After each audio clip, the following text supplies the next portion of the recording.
इस कार्यक्रम के प्रायोजक हैं रोजगार डेवलपर्स। नमस्कार, आप देख रहे हैं पल्स 24 न्यूज में आपके साथ दिव्या पैन्यूली। वक्त हो चला है उत्तराखंड और उत्तर प्रदेश की खबरों का, लेकिन उससे पहले नजर डालते हैं हेडलाइंस पर। उत्तराखंड विधानसभा रजत जयंती वर्ष के अवसर पर राष्ट्रपति द्रौपदी मुर्मू का हुआ भव्य स्वागत। साथ ही मौजूद रहे उत्तराखंड के मुख्यमंत्री और राज्यपाल। रामनगर में रजत जयंती उत्सव का 6 नवंबर को होगा आयोजन। सीएम धामी और वन मंत्री करेंगे जनसभा। वन विभाग सुरक्षा व्यवस्था में पूरी तरह सतर्क। उत्तरकाशी के लोदाड़ा गांव में शराब पर सख्त प्रतिबंध। उल्लंघन करने वाले परिवार का होगा सामाजिक बहिष्कार। सोनभद्र में अस्पताल की लापरवाही से 22 दिन के नवजात की मौत। परिजनों में आक्रोश। स्वास्थ्य सेवाओं पर उठाए सवाल। तुम दोनों की मेहनत बहुत रंग लाई है बेटा। घर बहुत सुंदर बना है। ये मेरे पापा का घर। पता है, देख तेरे पापा की नेम प्लेट अपने हाथों से लगाऊंगा। नेम प्लेट तो लग चुकी पापा।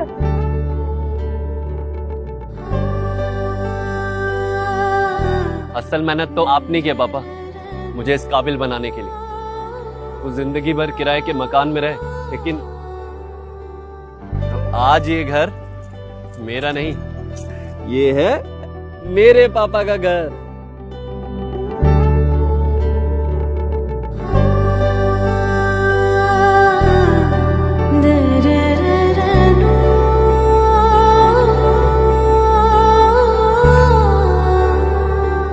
उड़ान सपनों की, आंगन खुशियों का और साथ सकर्णी का।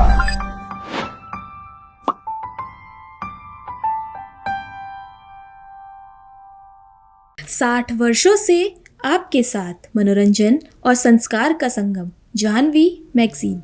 अब खबरें विस्तार से। उत्तराखंड विधानसभा परिसर में राज्य स्थापना की रजत जयंती वर्ष के अवसर पर राष्ट्रपति द्रौपदी मुर्मू का भव्य स्वागत एवं अभिनंदन हुआ। इस अवसर पर सदन में मुख्यमंत्री पुष्कर सिंह धामी, राज्यपाल लेफ्टिनेंट जनरल गुरमीत सिंह और विधायकों के अलावा सभी पूर्व मुख्यमंत्री, वर्तमान व पूर्व सांसद भी मौजूद रहे। राष्ट्रपति ने महिलाओं के सशक्तिकरण के क्षेत्र में राज्य द्वारा किए गए प्रयासों की खुलकर सराहना की और कहा कि यह सभी के लिए प्रेरणा का स्रोत है। उन्होंने उत्तराखंड वासियों को जनहित और सामाजिक कल्याण के कार्यों में पूर्ण समर्पण के साथ आगे बढ़ने की प्रेरणा दी। उनका यह आगमन न केवल रजत जयंती के उत्सव को और भव्य बनाता है, बल्कि राज्य के सभी नागरिकों के लिए गर्व और प्रेरणा का क्षण भी साबित होता है।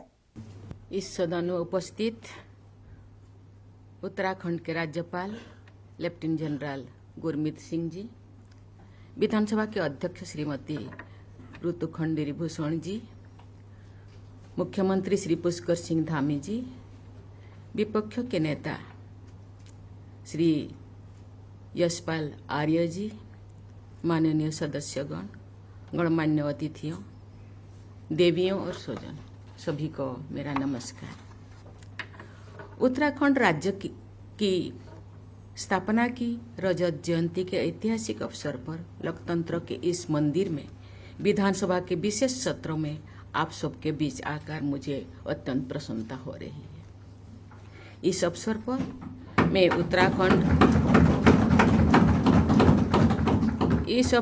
मैं उत्तराखंड विधानसभा के पूर्व और वर्तमान सदस्यों तथा राज्य के सभी निवासियों को बहुत बहुत बधाई देती हूँ। श्रद्धेय अटल बिहारी वाजपेयी जी के प्रधानमंत्री के कार्यकाल के दौरान यहाँ के जनमानसीय आकांक्षा और अनुरूप बेहतर प्रशासन और संतुलित विकास की दृष्टि से वर्ष 2000 के नवंबर महीने में इस राज्य की स्थापना की थी। ये बहुत प्रसन्नता की बात है कि विगत 25 वर्षों की यात्रा के दौरान उत्तराखंड के लोगों ने विकास के प्रभावशाली लक्ष्य हासिल किए। पर्यावरण, ऊर्जा, पर्यटन, स्वास्थ्य सेवा और शिक्षा के क्षेत्र में राज्य ने सराहनीय प्रगति की। डिजिटल और फिजिकल कनेक्टिविटी तथा इंफ्रास्ट्रक्चर डेवलपमेंट के क्षेत्र में भी विकास हुआ है। विकास के समग्र प्रयास के बल पर राज्य ने ह्यूमन डेवलपमेंट इंडिसेज के कई मानकों पर सुधार हुआ है। मुझे ये जानकर प्रसन्नता हुई है कि राज्यों में साक्षरता बढ़ी है, महिलाओं की शिक्षा में विस्तार हुआ है, मातृ एवं शिशु मृत्यु दर भी कमी आई है तथा स्वास्थ्य सेवाओं को सुलभ बनाने में प्रयास किए जा रहा है। महिला सशक्तिकरण की दिशा में किए जा रहे प्रयासों की मैं विशेष सराहना करती हूँ। महिला सशक्तिकरण के प्रयासों से सुशीला बोलूनी, विचेंद्र पाल, गौरा देवी, राधा भट्ट और वंदना कटारिया जैसे असाधारण महिलाएं की गौरवशाली परंपरा आगे बढ़ेगी। श्रीमती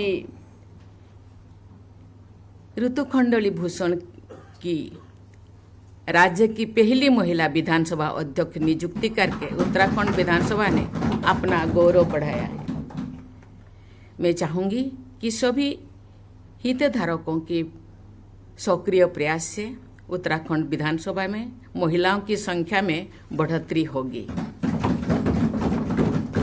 माननीय सदस्यगण, उत्तराखंड की इस देवभूमि से आध्यात्म और शौर्य की परंपराएं प्रवाहित होती रही है। भारत का ये पवित्र भूखंड अनेक ऋषि मुनियों की तपस्या स्थली रही है।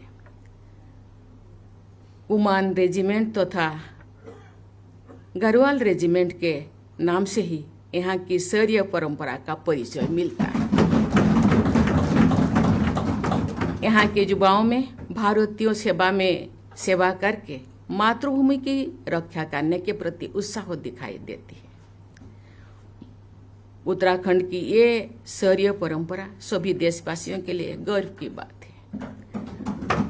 भारत की लोकतांत्रिक परंपरा को शक्ति प्रदान करने में उत्तराखंड के अनेक जनसेवकों ने महत्वपूर्ण योगदान दिया है। मैं जो अभी हम लोगों के साथ है उनको मैं नमस्कार करती हूँ, साधुवाद देती हूँ, और जो हमारे साथ नहीं है उनको मैं नमन करती हूँ, उनके स्मृति। हमारे संविधान निर्माताओं ने नागरिकों के लिए एक समान सिविल संहिता के निर्माण हेतु संविधान के अनुच्छेद 44 के तहत प्रावधान किया है। संविधान निर्माताओं के नीति निर्देश के अनुरूप समान नागरिक संहिता विधेयक लागू करने से जुड़े उत्तराखंड विधानसभा के सदस्यों की मैं सराहना करती हूँ। मुझे बताया गया है कि उत्तराखंड विधानसभा में 550 से अधिक, जो अध्यक्ष महोदय भी उल्लेख कर रही थी कि अधिक विधेयक पारित किया गया है। उन विधेयकों में उत्तराखंड लोकायुक्त विधेयक, उत्तराखंड जमींदारी विनाश एवं भूमि व्यवस्था विधेयक तथा नकल विरोधी विधेयक शामिल है। पारदर्शिता, नैतिकता और सामाजिक न्याय से प्रेरित ऐसे विधेयकों को पारित करने के लिए मैं अतीत और वर्तमान के सभी विधायकों की सराहना करता हूँ। भारत की माननीय राष्ट्रपति श्रीमती द्रौपदी मुर्मू जी, उत्तराखंड राज्य की माननीय विधानसभा अध्यक्ष, माननीय मुख्यमंत्री, माननीय नेता प्रतिपक्ष एवं विधानसभा के माननीय सदस्यगण, मैं आप सभी महानुभावों का विधानसभा के इस विशेष सत्र में हार्दिक स्वागत करता हूं। मैं विशेष रूप से माननीय राष्ट्रपति महोदय का आभार व्यक्त करता हूं। आपने राज्य स्थापना की रजत जयंती वर्ष के 25 साल पूर्ण होने पर आयोजित उत्तराखंड विधानसभा के इस विशेष सत्र में प्रतिभाग कर हम उत्तराखंड वासियों का मान बढ़ाया है। देवभूमि के प्रति आपके अपार स्नेह और निरंतर सानिध्य से हम उत्तराखंड के लोग अभिभूत हैं। आपका मार्गदर्शन हमें सदैव राष्ट्रहित, सेवा और संवेदना की भावना से कार्य करने के लिए प्रेरित करता है। आज जब हम उत्तराखंड राज्य स्थापना रजत जयंती वर्ष का उत्सव मना रहे हैं, इस अवसर पर मैं आप सभी सदस्यों को और हर प्रदेशवासियों को हार्दिक बधाई देता हूं। राज्य स्थापना के 25 वर्ष पूरे होने पर उत्तराखंड विधानसभा के इस विशेष सत्र में राज्य की विकास यात्रा पर चर्चा की जाएगी। साथ ही भविष्य के विकास के लिए एक रोड मैप भी तैयार किया जाएगा। मुझे विश्वास है कि इस सत्र में चर्चा परिचर्चा से राज्य के विकास को नई दिशा मिलेगी और यह विशेष सत्र उत्तराखंड के उज्जवल भविष्य की नींव रखेगा। राज्य स्थापना दिवस के रजत जयंती उत्सव पर हम सभी का मार्गदर्शन करने के लिए देवभूमि उत्तराखंड पधारने पर मैं समस्त उत्तराखंड वासियों की ओर से आपको हार्दिक धन्यवाद देता हूं। साथ ही मैं आज इस सदन के माध्यम से भारत मां की उन बेटियों को भी बधाई देना चाहता हूं जिन्होंने कल ही महिला क्रिकेट वर्ल्ड कप जीतकर हमारी करोड़ों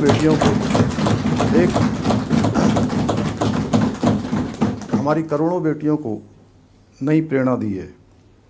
यह हम सभी के लिए अत्यंत हर्ष का विषय है कि हमारे गौरवशाली राज्य की स्थापना के रजतोत्सव पर संपूर्ण भारतवर्ष की समस्त मातृशक्ति की प्रतीक आदरणीय राष्ट्रपति महोदया श्रीमती द्रौपदी मुर्मू जी का हम सभी को पाथेय प्राप्त होने वाला है। आदरणीय राष्ट्रपति महोदया का संपूर्ण जीवन संघर्ष, समर्पण, राष्ट्र प्रेम, राष्ट्र सेवा का अनुपम उदाहरण है। आपके व्यक्तित्व में मातृत्व की ममता, सेवा का संकल्प और राष्ट्र के प्रति अटूट समर्पण का अद्भुत संगम निहित है। आपने सदैव अंतिम पायदान पर खड़े व्यक्ति के कल्याण को प्राथमिकता देते हुए समाज के वंचित, शोषित एवं पिछड़े वर्गों के सशक्तिकरण और उत्थान के लिए कार्य किया है। निजी जीवन में अत्यंत विषम परिस्थितियों का सामना करते हुए भी आपने हमेशा राष्ट्र सर्वोपरि की भावना से कार्य करते हुए समाज जीवन में अपना योगदान दिया है। आपने पार्षद, विधायक, मंत्री तथा राज्यपाल जैसे अनेक दायित्वों का कुशलतापूर्वक निर्वहन किया है। झारखंड की राज्यपाल के रूप में भगवान बिरसा मुंडा के आदर्शों का अनुसरण करते हुए आपने जनजातीय समाज के उत्थान में अविस्मरणीय भूमिका निभाई है। आदरणीय राष्ट्रपति महोदया, ये दूसरा अवसर है जब उत्तराखंड की विधानसभा में हमारे देश के माननीय राष्ट्रपति महोदय का अभिभाषण हो रहा है।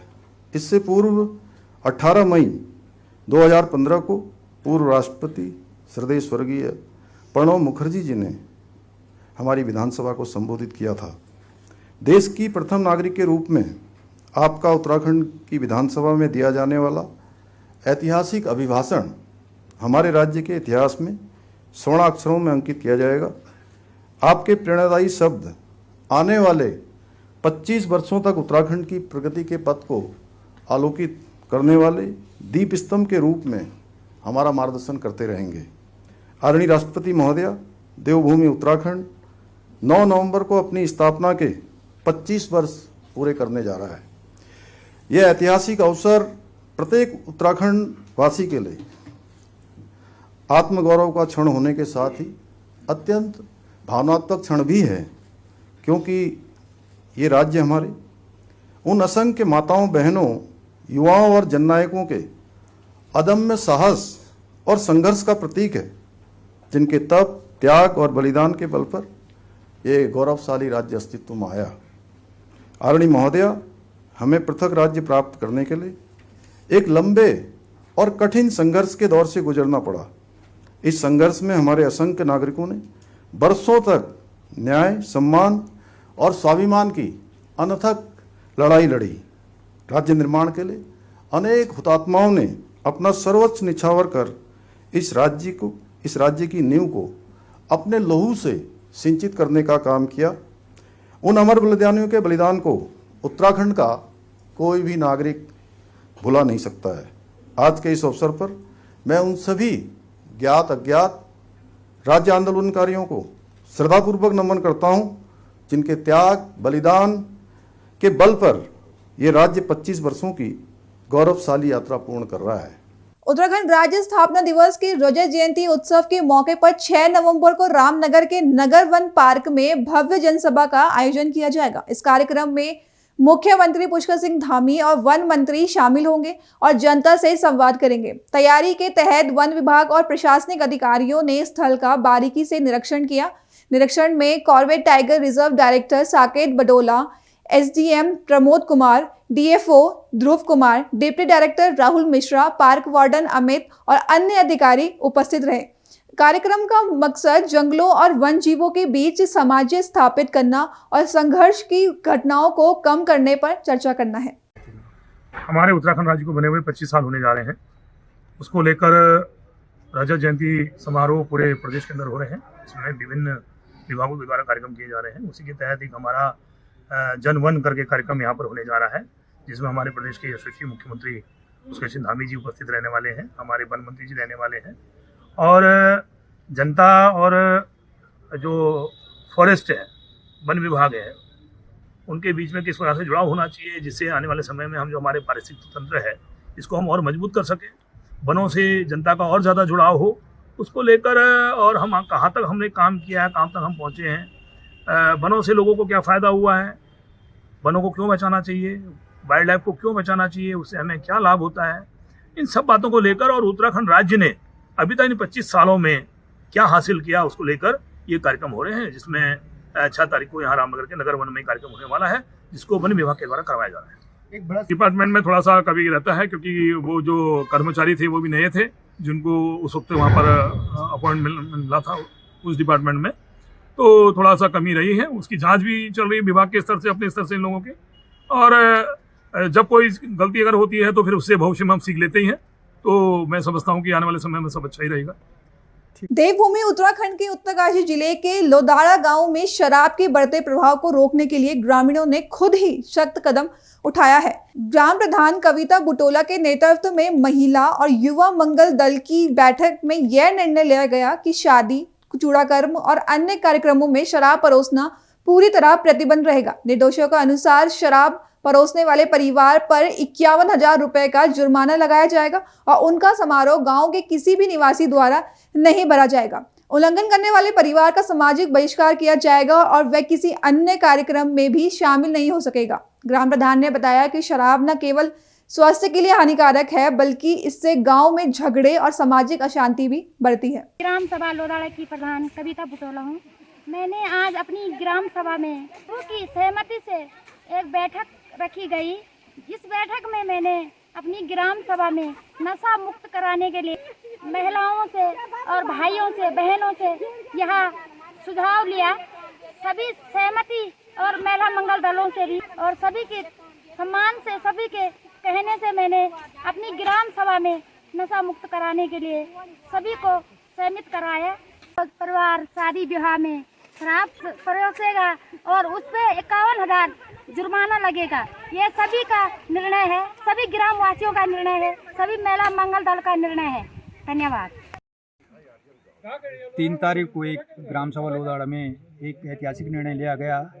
मैं पूरे गाँव वालों को बहुत बहुत बधाई देना चाहता हूँ, जिन्होंने एक समाज के अंदर नशे की प्रवृत्ति जो आज समाज के अंदर देखने को मिल रही है, एक ऐतिहासिक निर्णय के लिए मैं ग्राम सभा प्रधान जी से और पूरे गांव को बहुत बहुत बधाई देता हूं कि जिन्होंने ऐसा निर्णय लिया है। आज समाज नशे की कुरीति के अंदर भाग रहा है, उस कुरीति को तोड़ने के लिए एक शादी ब्याह में जो शराब परोसी जा रही है, इसके समाज के अंदर बुरा प्रभाव पड़ रहा है। मैं पूरे गांव की जनता की ओर से प्रधान जी का आभार व्यक्त करता हूं और समस्त जनता का, युवा मंगल दल, महिला मंगल दल का, पूरा नव युवक मंगल दल का बहुत बहुत आभारी हूं, जिन्होंने ये ऐतिहासिक निर्णय लिया है। अन्य गांव के तरफ पे भी ग्राम सभा लोदाड़ा में जो है आज शराब बंदी किया गया है, इसके लिए बहुत बहुत धन्यवाद पूरे गाँव का।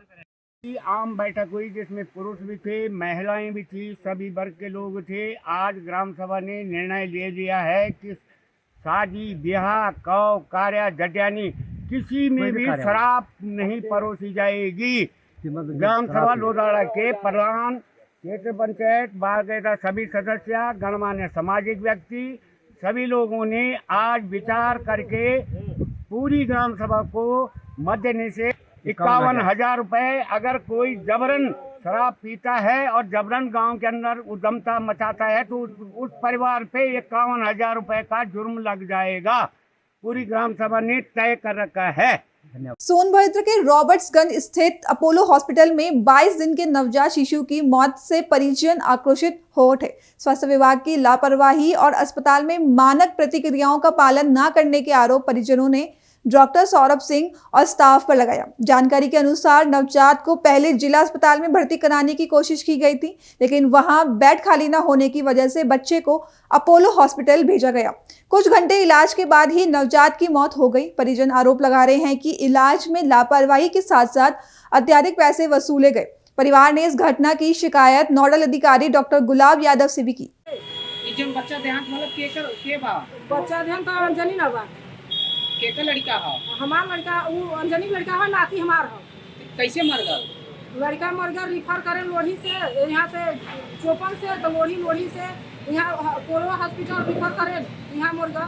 लोढ़ी भर्ती नहीं लेना? नहीं भर्ती कहे हम नहीं एडजस्ट करेंगे। वहाँ एम्बुलेंस वाला बहुत चरोरी करें बाकी नहीं ले। कै बजे रात का? 12 बजे रात को। लोढ़ी वाले का हम लोग नहीं एडजस्ट करेंगे। वहाँ 60 लड़का हम जगह कहीं कम करेंगे कहीं नहीं करेंगे। तो यहाँ के लेके आए? यहाँ के लेकर आए तो हम कहाँ करेंगे? हमारे यहाँ से आए हैं सरकारियों भरे तो क्या करेंगे? हमको डॉक्टर साहब हमें नहीं मालूम, रात के 12 को नहीं सुझाव हमके ऐसा करें जहाँ भेज दे लड़का का दवा हो दिन होए लगी तुम्हारा पैसा आए लगी हमके दवा डॉक्टर की बढ़िया डॉक्टर की बच्चन को दवा की भेज दी। तो वो कर्फ्यू से लेकर और कहना रात का पीछे चिन्हा थी तो कर्फ्यू ले कहना हम तो कर्फ्यू खड़ा करेंगे। कर्फ्यू खड़ा करके ताली बंद हो चौवारी खोलवाएंगे तो चौवारी खोलेंगे तब लिखाए पढ़ाई लगेगा तो 500 रुपया फीस ले लें तब ले जाकर लड़का जमा करेंगे। तब वो जो कर्फ्यू लेकर ना 500 उनके हमारा भाड़ा था तो उनके दिले तो उन चल देना। कितना पैसा डॉक्टर साहब लेना? डॉक्टर साहब 23,000 होने लेना है। 23,000 होने 2,000 होने का 11,000 11, 12, 13,000। तो फिर बच्चा कैसे मरल? बच्चा मरल हम कहीं डॉक्टर देखी क्या देख रहे हैं? इलाज नहीं कि पैसा ले लेके इलाज जाई तो देखा ना दे जाई इलाज करते का हम देखे जाई आड़े से जाके क्या झाक रहे हैं? बड़ा बिगड़े हम कहीं भाई पैसा लगा दी तो हम झकबे करो हम ना लखब हमके बढ़िया बनाए हम हमसे लेकर भागो। भाई डॉक्टर साहब सोचा खाए रे कहा हल्ला कर रहे हैं? नगद हो रहा है आस्ते से नगद हो रहा है। पैसा ले लेना इलाज भी नहीं के नहीं बिना पैसा लेने खाए पैसा दे हम डॉक्टर साहब दे बता नहीं दिया पैसा इलाज में हटाओ। तो एक शिकायत कलू पुलिस के हां अब इनका बढ़िया कोता ही बात पुलिस आई हो? हां के आल हो? भाई सम्मेलन पुलिस बा कहाँ साहब गढ़गंगा कार्तिक मेला 2025 को सुरक्षित और व्यवस्थित तरीके से संपन्न कराने के लिए मेरठ प्रशासन और पुलिस ने व्यापक सुरक्षा का निरीक्षण किया। मंडल युक्त मेरठ और पुलिस उप महानिरीक्षक मेरठ परिक्षेत्र ने जिलाधिकारी और पुलिस अधीक्षक के साथ मिलकर थानागढ़ मुक्तेश्वर क्षेत्र के मेला का पैदल भ्रमण किया और श्रद्धालुओं के स्नान के लिए बनाए गए घाटों का नाव से निरीक्षण किया। इस दौरान श्रद्धालुओं और मेले में आने वाले लोगों से हालचाल लिया गया और सुरक्षा व्यवस्था का जायजा लिया गया। मौके पर आरएएफ के जवानों के साथ साथ पैदल और नौका गश्त कर आवश्यक निर्देश भी दिए गए। इसके अलावा ब्रजघाट क्षेत्र में जिला पुलिस की मौजूदगी बढ़ाने के भी निर्देश जारी किए गए। सर्वप्रथम हमारे साथ मंडलायुक्त साहब, मंडलायुक्त मेरठ मंडल के श्री भानु गोस्वामी साहब हैं, श्री कलानिधि नैथानी साहब हैं हमारे डीआईजी मेरठ परिक्षेत्र, और जिलाधिकारी साहब और एसएसपी साहब सभी लोग यहाँ पे थे। सभी यहाँ पे जितने सेक्टर मजिस्ट्रेट, सेक्टर पुलिस अफसर, जोनल मजिस्ट्रेट, जोनल पुलिस अफसर और सभी विभाग के प्रतिनिधि थे, चाहे वो वेटनरी विभाग हो, हेल्थ विभाग हो, बिजली विभाग। तो अभी तक से जो समीक्षा देखी गई यहाँ पे तो व्यवस्थाएं काफ़ी अच्छी हैं, लेकिन अगला 2 दिन जो है बहुत ही चुनौतीपूर्ण है, 4 तारीख और 5 तारीख। उसके लिए जो चुनौतियाँ हैं सभी लोगों को बताया गया कि कैसे और तैयारी करनी है, कैसे और व्यवस्थाओं को अच्छा करना है और उसके लिए क्या क्या चीज़ की ज़रूरत है। जिसको जिस चीज़ की ज़रूरत थी उसके बारे में पूरा किया गया और सभी को कहा गया है कि व्यवस्थाओं को चेक करके उन्हें और किसी चीज़ की ज़रूरत होगी तो बताएंगे, उसको भी पूरा किया जाएगा। अभी तक से तो कोई सूचना नहीं आई है और जहाँ से भी लोग ऐसा करते थे उनको पहले ही सतर्क कर दिया गया है। उनके गाँव तक में हमारे थाना प्रभारी, चौकी इंचार्ज जाके उनसे बात किए हैं, उनको पत्र भी दिया गया है, उनको नोटिस भी इशू कराई गई है। जिला अधिकारी साहब, एसपी साहब दोनों ने नोटिस इशू कराया है इसके साथ अन्य जनपदों में, बुलंदशहर जनपद में भी, मुजफ्फरनगर जनपद में भी, अन्य जनपदों में भी नोटिस दिलवाया गया है।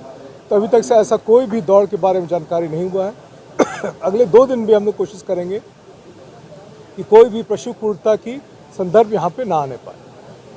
आगरा के पुलिस कमिश्नर दीपक कुमार ने जिलाधिकारी आगरा और अन्य स्टेक होल्डर्स के साथ बैठक कर शहर की यातायात व्यवस्था को सुगम बनाने हेतु नई योजनाएं तैयार की। उन्होंने कहा कि इस योजना के तहत ट्रैफिक जाम कम करने और नियमों के पालन को अनुसूचित करने का विशेष ध्यान दिया जाएगा।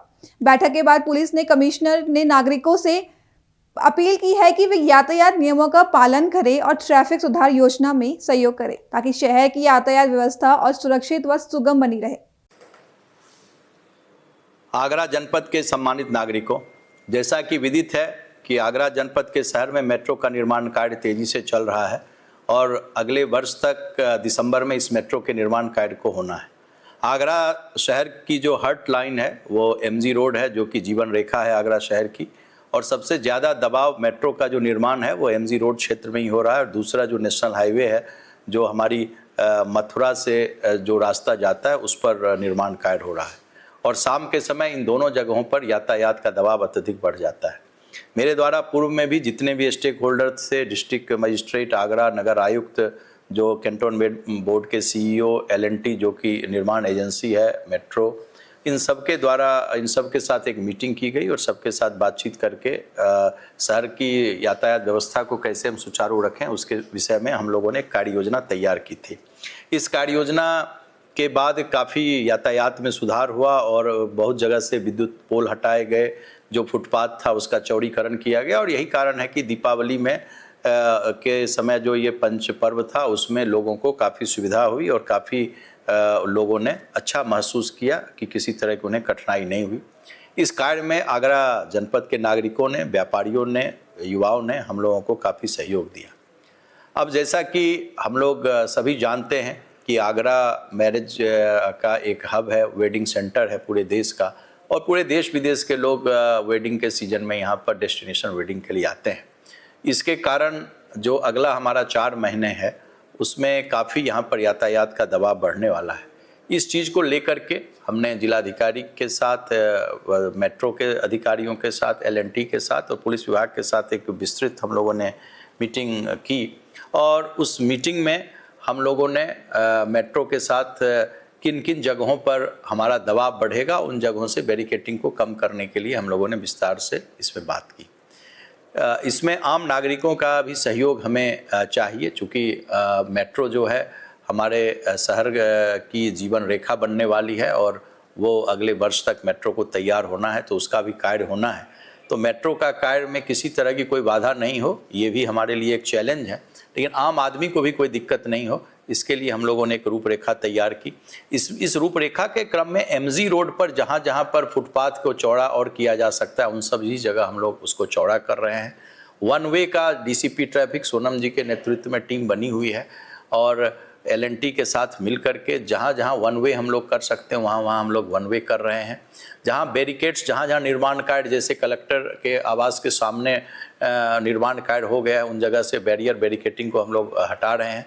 मथुरा और फिरोजाबाद जाने के जो रूट्स हैं उसकी हम लोग वैकल्पिक हम लोग प्लानिंग कर रहे हैं।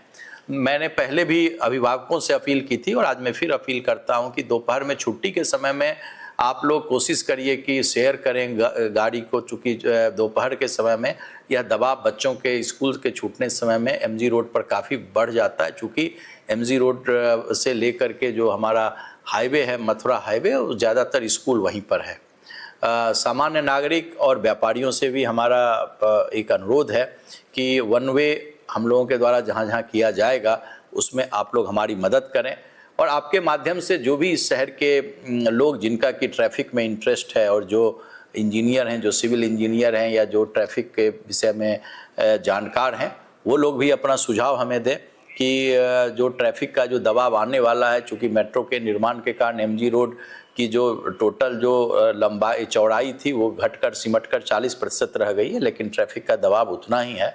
तो हम लोग स्मूथ ट्रैफिक के लिए और क्या कर सकते हैं, जो हमारा आगरा पुलिस का ट्विटर हैंडल है, जो हमारा इंस्टाग्राम है, जो हमारा फेसबुक है, उस पर आप लोग कभी भी इसको डाल दें। पार्किंग के गंतव्य स्थल बने हुए हैं, आप सभी से अनुरोध है कि पार्किंग के जो गंतव्य स्थल हैं उसी पर आप लोग अपनी गाड़ियों को खड़ा करें। और जो चौराहे हैं, मेरा आप सबसे पुनः अनुरोध है कि आप लोग चौराहे जो आगरा शहर में जहाँ जहाँ हैं उसके 50 मीटर की दूरी तक अपनी कोई गाड़ी किसी चौराहे पर नहीं खड़ा करें। यदि आपको कोई नागरिक को कोई चौराहे पर लोग दिखता है गाड़ी खड़े हुए या कोई इंक्रोचमेंट दिखता है तो आप लोग जो हमारे ट्विटर हैंडल हैं, सोशल मीडिया पर, इंस्टाग्राम पर, आप उसके फ़ोटो को पोस्ट करें ताकि तत्काल हम लोग उस पर कार्रवाई कर सकें। और मुझे पूरा विश्वास है कि आगरा शहर में मैं जब से हूँ तो आगरा जनपद के लोगों ने हमें भरपूर स्नेह और प्यार दिया है और इस ट्रैफिक के डाइवर्जन में और ट्रैफिक को स्मूथ करने में जो हमने आपसे मदद मांगी है, आपसे जो सहयोग मांगा है, निश्चित रूप से आप लोग अपना इसमें सहयोग और अपना बहुमूल्य सुझाव देंगे। जय हिंद। हरिद्वार के ग्राम जमालपुर कलां में अवैध कॉलोनियों का मामला तेजी से बढ़ रहा है। कुछ प्रॉपर्टी डीलर द्वारा गरीबों और भोले भाले लोगों को झांसे में लेकर महंगे दामों पर प्लॉट बेचे जा रहे हैं। स्थानीय लोगों का कहना है कि जिन कॉलोनियों में प्लॉट बिक रहे हैं वहां ना सीवरेज लाइन है, ना नालियां और ना ही कोई मूलभूत सुविधा, फिर भी लोगों को सपनों का घर दिखाकर उनसे भारी रकम वसूली जारी है। जब खरीदार मकान बनाते हैं तो पता चलता है कि कॉलोनी पूरी तरह से अवैध है और नक्शा पास नहीं हो सकता। इस स्थिति में गरीब व्यक्ति केवल पछताने और हताश होने के लिए मजबूर रहता है। अभी के लिए बस इतना ही। देश और विदेश की खबरों से जुड़े रहने के लिए देखते रहें पल्स 24 न्यूज। तब तक के लिए नमस्कार। इस कार्यक्रम के प्रायोजक थे रोजगार डेवलपर्स। तुम दोनों की मेहनत बहुत रंग लाई है बेटा, घर बहुत सुंदर बना है। ये मेरे पापा का घर। पता है, देख तेरे पापा की नेम प्लेट अपने हाथों से लगाऊंगा। नेम प्लेट तो लग चुकी पापा।